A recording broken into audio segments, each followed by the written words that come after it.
Hello, Paul from EMD Automotive. Today I'm doing the actual regeneration of this Volvo XC90. Let's have a look.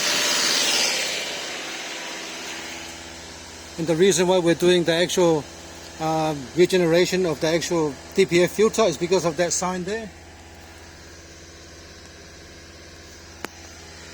So I'm trying to actually, I think the actual, from memory, the reading was about 37 or 36 grams. So we're trying to lower it down to about 15 or 8, between 8 and 15 will be good. So hopefully we'll get there. So this is the first one I'm doing. So this is the actual, as you can see, the actual, the rev is up by itself. So the computer is doing the whole thing for me. So you got to watch it. And it's got to be really, really hot. So I'm going to do the first one. Maybe I can do another one this afternoon. But depending if this thing is, depending if the filter can clear up or not.